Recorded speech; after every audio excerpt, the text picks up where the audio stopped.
Welcome to HR Voices, a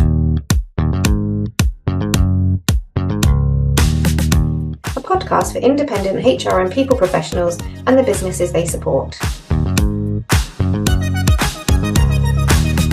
HR Voices is brought to you by the expert team at HR Independence Limited.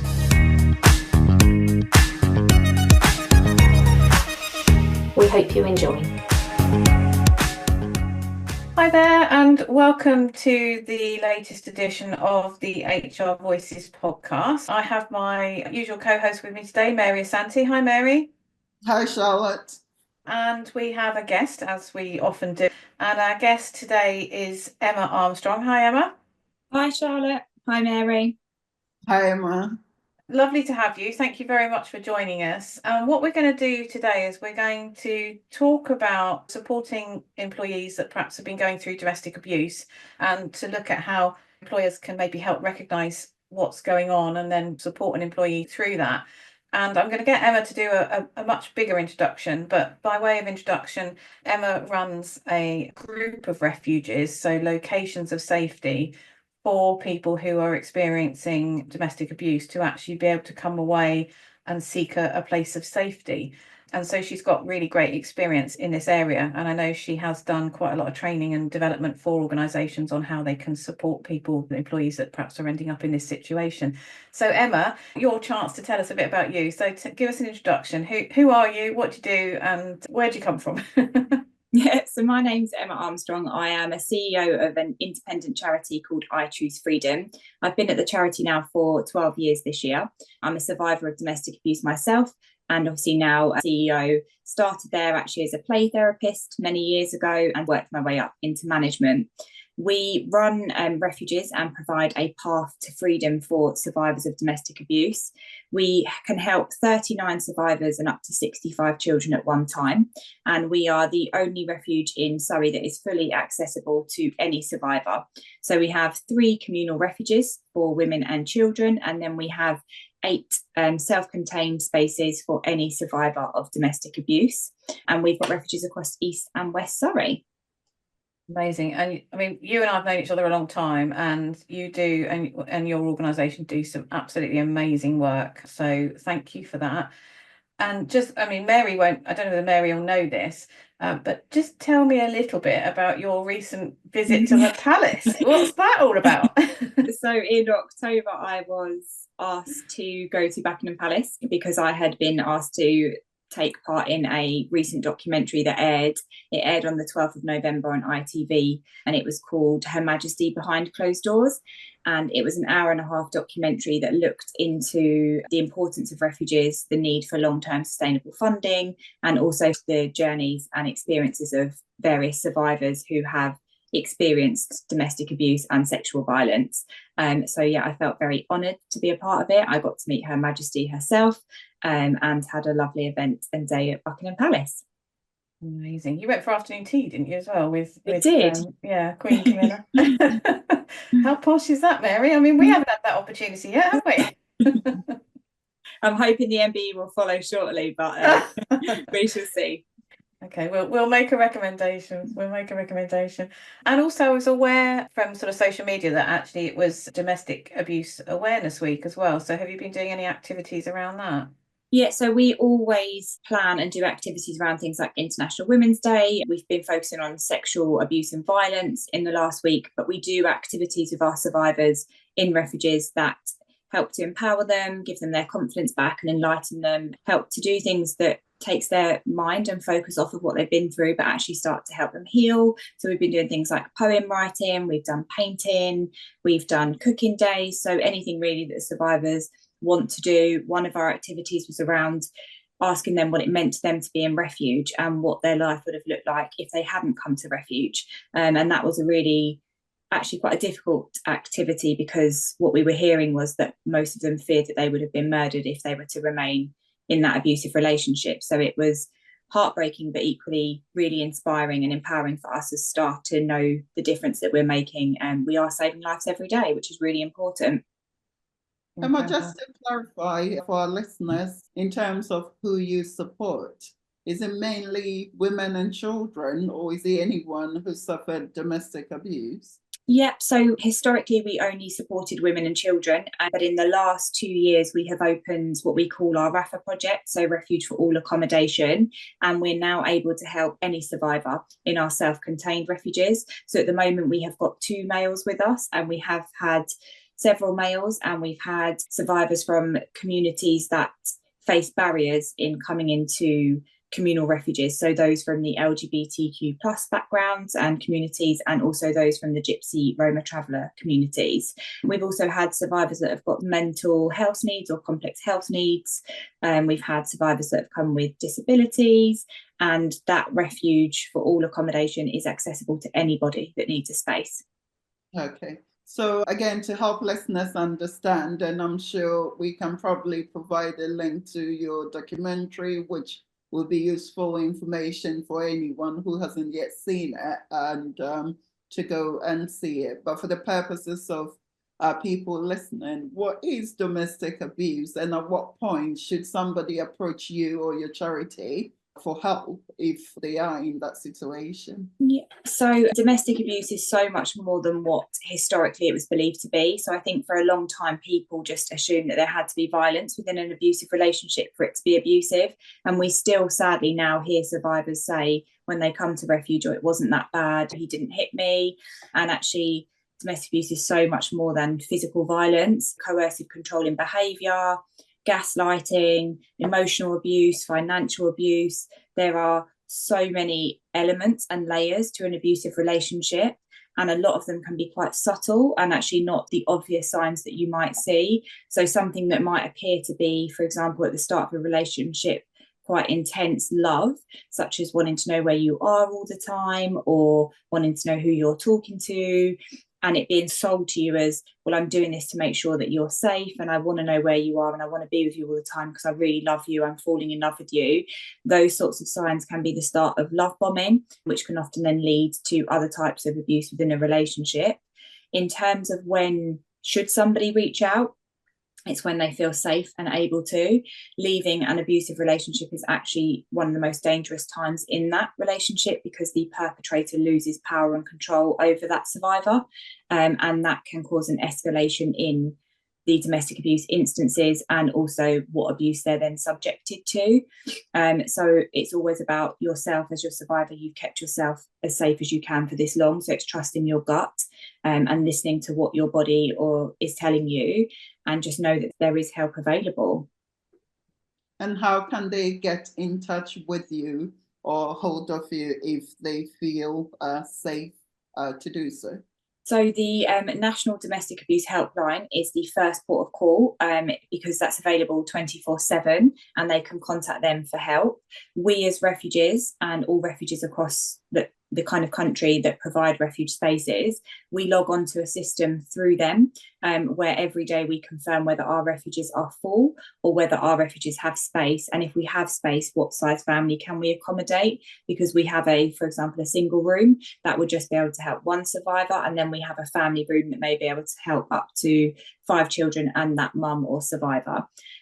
So the first thing to do is call the National Domestic Abuse Helpline. Obviously, if you feel that you're in immediate danger and there's immediate risk to life, please always call 999. And if you're a local professional to us within Surrey, on our website, you can get in contact with us via our email address, which is info@ichoosefreedom.co.uk, and we will directly be able to tell you if we've got space within our refuge in East Surrey or West Surrey. We would then look to do an initial assessment with that survivor to make sure that it is a safe move for them to come to refuge and that we can get them and potentially their children there safely. Okay, so what happens in the event of, let's say, your refugees are full and you're not being able to help them? Do they get signposted to other services that might be able to help them or not? So unfortunately, Mary, that's a reality that we face on a daily basis. So on average, we receive 9 phone calls for a space, and we have to turn away 8 survivors and their families, which is absolutely heartbreaking. But what we always try to do is make sure we can signpost to somebody else that might be able to help. So if we feel that somebody is in immediate danger, we can contact the police on their behalf. We can try and signpost to local outreach services in their area or look for alternative refuge spaces. Okay. That's incredible, isn't it? I mean, I'm always flabbergasted by the amount of inquiries you receive, and as you say, the amount that potentially you have to turn away. And it's not something we normally do on our podcast, but I think what I'd like to do today is just let everybody know that you've given up your time, as most of our guests do, for free, actually. But as an organisation, you are fully funded by local council and government funding and donations. And if anybody is looking to donate, that would be very glad and very welcome. And the details of that are on your website as well, aren't they? Yeah, that would be amazing. We are funded, part funded by the government, who give money to our local council at Surrey County Council, who are very supportive of the work we do. But we also, as most charities do, enter the financial years with planned deficit and budgeted deficits, and we rely heavily on the support of the kindness and generosity of local businesses and donators to help us get through that financial sort of burdens that we face as a small independent charity. There's lots of ways that people can get involved with the charity. So it may be corporate volunteering days, it might be you're one of these crazy people that wants to get covered in baked beans and you can do a fundraising event for us, or you can run a marathon for us. We've always got lots of opportunities of events where we're looking for people to take part and potentially try and raise funds for us and the work we do. So we're always welcome to and open to people getting in contact to see if there's ways they can support us as a charity. Okay, Mary, we'll have a chat about whether we can do the marathon, shall we? We'll talk about that offline. Okay, so I mean, obviously what we do here at HRI is we look at how we can support other independent HR practitioners deliver services to their clients, and also lots of small and medium businesses, business owners that are running a business, and they may have employees that are struggling, and they might be struggling with their mental health, or they might be taking a lot of sick time, or there might be clues and things that sort of might give them an indication that maybe somebody is struggling at home with domestic abuse. And what we wanted to do today was just talk to you a little bit about perhaps how those business owners and how those sort of consultants can be a bit more aware of it, how they can look for the signs and the symptoms, and then potentially how they can support it.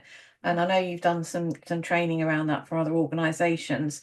So what sort of things should we be looking for? What sort of things can we look out for and see whether we can support businesses?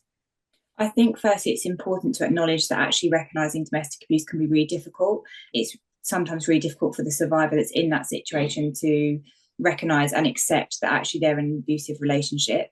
So for somebody then coming into work and trying to face a normal day, it then adds a whole lot more pressure onto them to try and get through a work day as well. But equally, it can be really difficult for employers to notice that somebody may be in an abusive relationship. There are some sort of signs and symptoms that we would say kind of to look out for. So, for example, you might see changes in productivity in someone's work. You may see frequent patterns of sickness or turning up late to work on occasions. They may not feel comfortable coming to social events. You may sense sort of an air of anxiety around the fact that they have to leave on time, or that somebody may be loitering near the business or their workplace and premises. There's the more obvious signs that you may see of domestic abuse if there has been physical violence. So it may be that somebody has bruising across their body or unexplained marks. You may see that they're in summer in a really hot day. Maybe they're wearing a really long sleeve top. And that may seem a bit odd because it's 33 degrees. It may be that you just notice that they're different to how they were when they first started their employment with you, or that you've seen a change in the way they're presenting. They may be tearful, they may seem anxious, startled, on edge. There's lots of different signs, but these signs can also indicate other stuff as well. So there's no sort of one common sign to look out for in an abusive relationship. To me, it's about trusting your gut and actually providing a safe space with that employee to start having those open conversations. So creating a safe environment where they've got the opportunity to come forward and talk to you.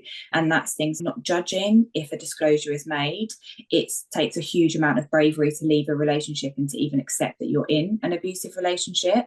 And actually, the words and what you're met with when you make that disclosure are so powerful, and they will shape the rest of the outcome for that survivor. So if they're met with things such as comments such as, oh, well, he seems like a really nice guy, or, oh, that's not the sort of what we see, or why did you stay? Like, why did you not just leave that abusive relationship?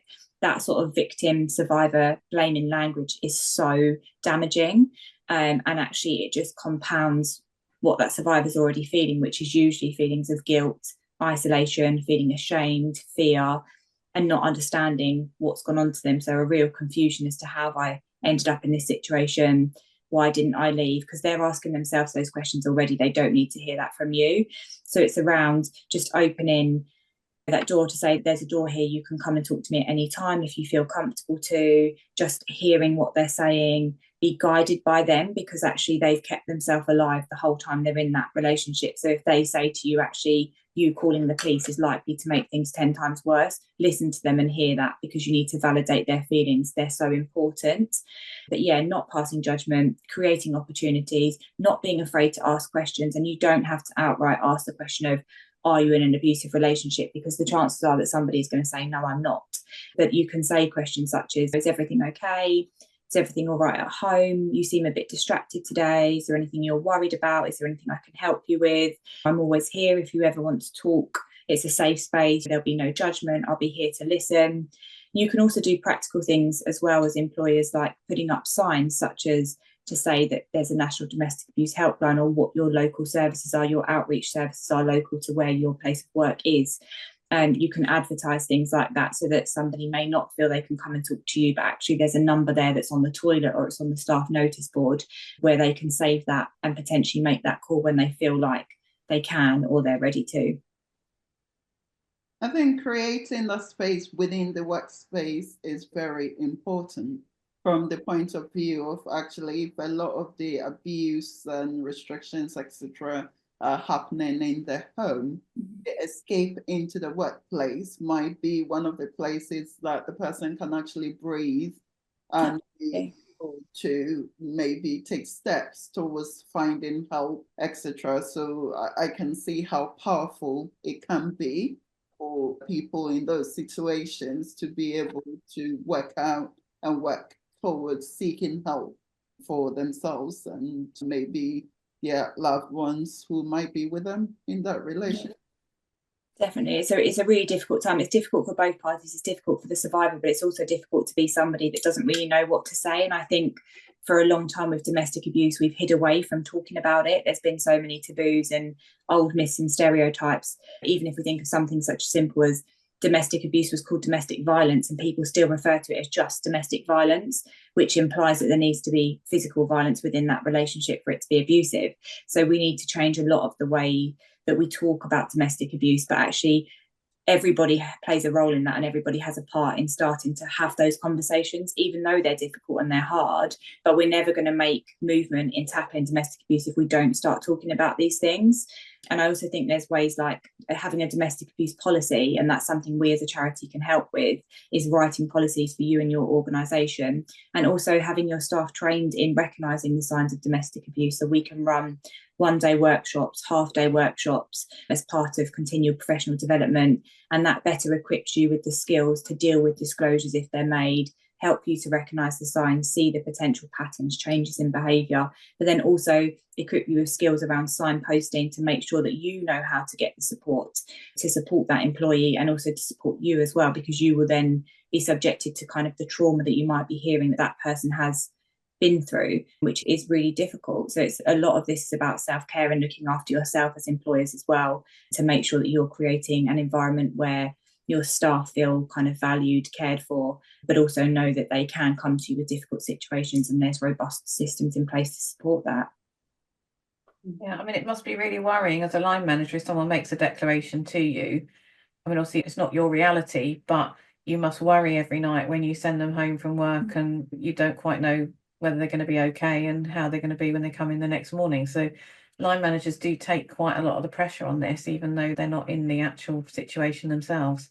Yeah, and it's a really difficult situation to be in, to be holding that kind of those feelings. But what I would say is it's important to note that actually it's not that employer's job to safeguard that person. It's that employer's job to signpost, to support the employee. But actually there's people out there that are trained in safeguarding, such as the police, such as domestic abuse specialist services. And those are the people that would carry that risk that comes with safeguarding. It's their responsibility just to signpost and to support. Nobody's asking them to step in and intervene. We would never want people to put themselves in situations that leave them at risk or make them dangerous. So, for example, if a perpetrator turned up at somebody's work, I would ask that if the doors are locked, there's simple things that can be done, such as pictures being sent to staff to say that this is somebody that is of a concern. If they turn up, it's a case of calling the police straight away. So there's measures that can be done that don't involve you putting yourself at risk in that situation as well, but you're still able to support from a distance. That is actually quite an interesting point, because let's take Surrey, because that's where you're based, and a lot of people work local to where they live. So, and may have family where they live and stuff as well. So the circulation of the picture to say, well, if X site phoned the police, I wonder how, in terms of if there are others within the workforce who knows the partner, and what kind of conundrum that might put them in, because obviously I'm sure we want to safeguard against, oh my goodness, do you know whose picture came through today, and they are going through this. Yeah. So how do you best advise? Yeah. It's a really fine line, because actually you may know a perpetrator and think, oh, John Jones is lovely, he seems like a really nice guy, and actually she's clearly like just making this up, or this is not true. And perpetrators are really good at that, creating two sides and making it look like there's two very different people. You tend to see a very different version of that person at home. But what I would say is that people, in my professional opinion and personal experience, don't make up domestic abuse. It's not something you want to admit to being in, and it's not something that you want to kind of showcase. It's one of the hardest things that somebody could ever have to go through, is accepting you've been in an abusive relationship and dealing with the kind of trauma and fallout that comes with that. So I would say, for me, it's about the importance of believing all survivors, even if you may have a view or a perception of what that person may be like. None of us know what goes on behind closed doors, and that's feeding into the problem that domestic abuse is not being tackled, because people don't have an open view that actually John Jones, who's presenting as this lovely guy outside her work there very kindly to pick her up, actually is not there because he wants to make sure she gets home safe, but he's there because he wants to make sure that she's not leaving work with another male, or she's not cheating on him or having an affair. So I'd say it's about having an open view that actually we don't know fully what's going on, and we will never know, but just asking not to pass those judgments and make assumptions, but just to allow someone the space, if that's the information you hear, respect that and hold that. It shouldn't be something that we're kind of Chinese whispering about or having conversations about. That's about being respectful to that survivor that has disclosed domestic abuse. And if the employee or the safeguarding lead in your sort of work environment is saying this is a posed known risk, then believe that. And if anything, just offer support to that survivor, not add to that judgment of, oh, well, he seems like a really nice guy to me, or I've never got that impression from him. That's not helpful. That's not helping anyone. No, but it's interesting, isn't it? Because potentially then you have to share your sort of dirty linen with everybody, because actually everybody in the organisation then knows what you're going through. And I suppose that might create a bit of fear amongst individuals that, you know, they've got to then share all of that. Definitely. And it might be that for that survivor, that's not the right option. And it might be that actually the thought of that is petrifying for them. And what actually they would prefer is that only the front desk or the safeguarding lead is alerted to it. And there are other safety measures that are put in place, such as the employee leaves via a separate exit, or a member of staff walks that employee to their car. There's lots of things that can be done. And it's always about finding what's right for that survivor. And as we said earlier, they know their safety and their risk better than anyone else. They know how to keep themselves alive. So actually be guided by them. And it might be that they say, actually, well, what would work better for them is they need some support to get a non-molestation order put in place that stops that perpetrator coming to their work address, which is where they have got that headspace to actually think safe and be safe. And there's ways that we can support that way as well, and signpost to agencies that can help with things like that. Something so simple such as ordering a panic alarm on Amazon. It costs about £7, but actually that survivor may feel safe if they can carry that panic alarm in their hands when they're leaving work, and that will siren and set off that actually they need help. So there's lots of ways that you can be creative around meeting the needs of that survivor and what works for them and keeps them as safe as possible and you as safe as possible. Yeah, that's really interesting. And so I know we've talked a little bit before about you've got an initiative going on that sort of helps people that have come into the refuge getting back into work as well, because whilst we might be talking about trying to support people in employment, actually trying to get them back into employment is just as important. Yeah, definitely. So when somebody comes to refuge, unfortunately they leave everything behind, which includes their jobs, pets, family, friends, schools, support networks, everything. You almost go and start a new life. And so for those that have worked really hard in having a successful career and then through no fault of their own are then told, well, actually, you need to give up work in order to come into refuge to keep yourself safe and stop yourself being another domestic homicide case we read about, feels really impossible for them to have to deal with that on top of everything else they're going through. So for us, we really recognise that actually after refuge can be quite difficult, because whilst the survivor is with us, they have 24/7 support and care, and we provide a very holistic package including counselling, therapy, etc.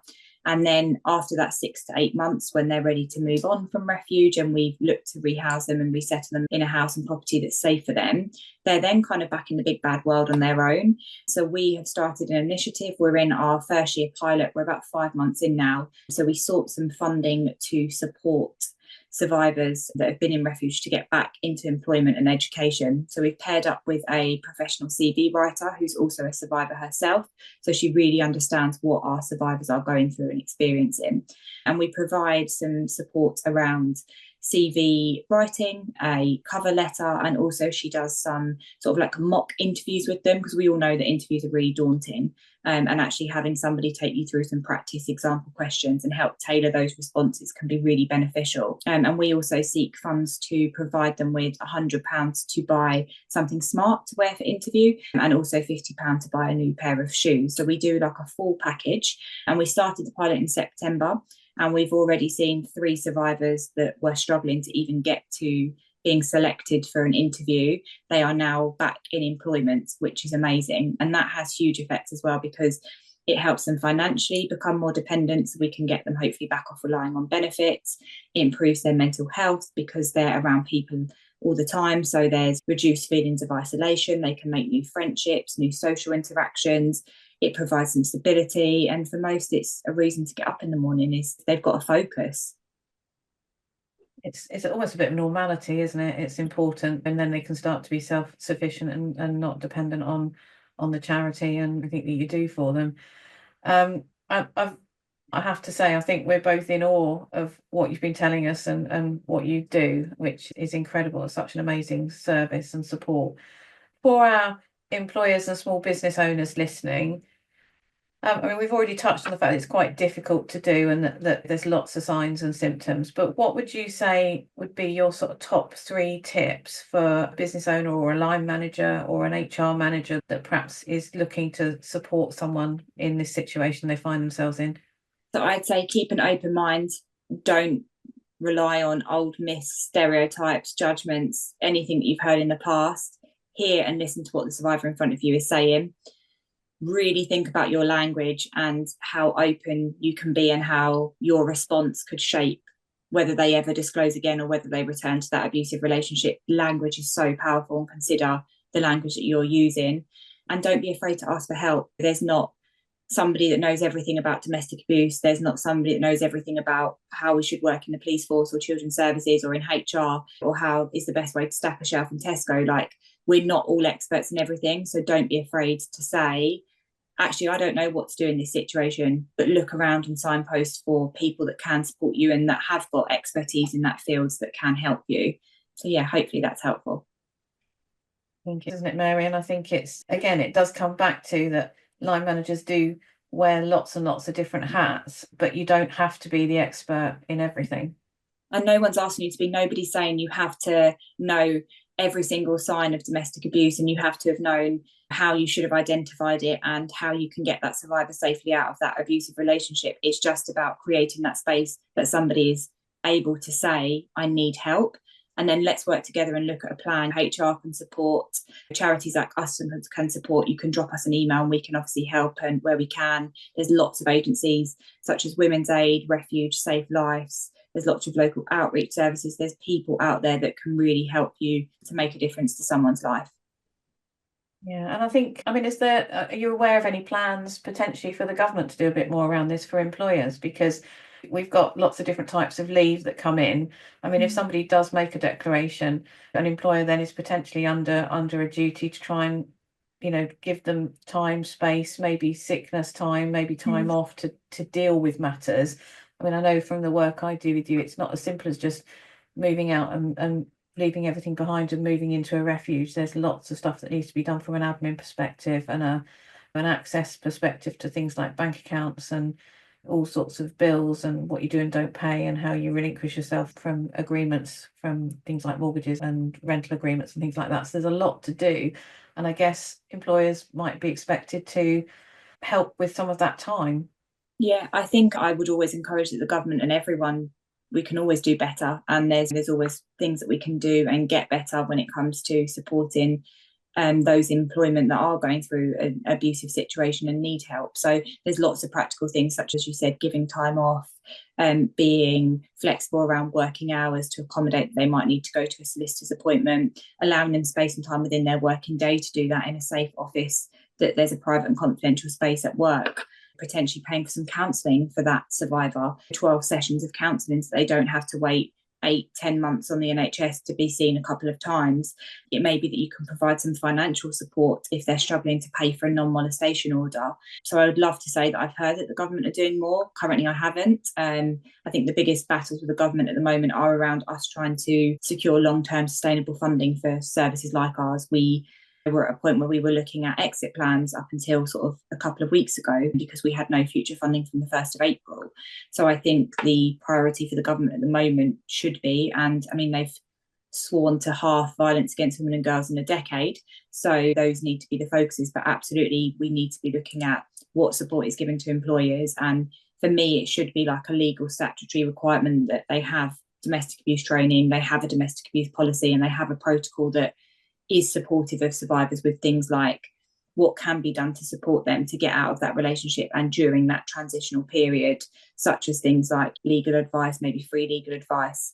And as we've spoken about, flexibility with their time and attendance at work, and just making that survivor's life easier during what's going to be probably the hardest time of their life, and reducing some of the barriers that might stop them leaving an abusive relationship. It's incredible, isn't it? So there's lots we can do and lots we can work on for the future, hopefully. Definitely. Okay, well, thank you so much for your time today. We really do appreciate it. And as I say, I think we're all in awe of what you do and the work that your organisation does. So thank you, everybody, for listening to our podcast as usual. If you would like us to feature something specific, or you would like to be a guest on the podcast, then you can get in touch with us at hrvoices@hrindependence.co.uk. And we will look forward to seeing you on the next edition. Thanks very much, everybody, and goodbye. Thank you. Bye. Bye. We hope you enjoyed this episode of HR Voices. If you have a topic you'd like us to cover or would like to be a guest, we'd love to hear from you. Connect with us on social media or email us at hrvoices@hrindependence.co.uk. Tune in next time.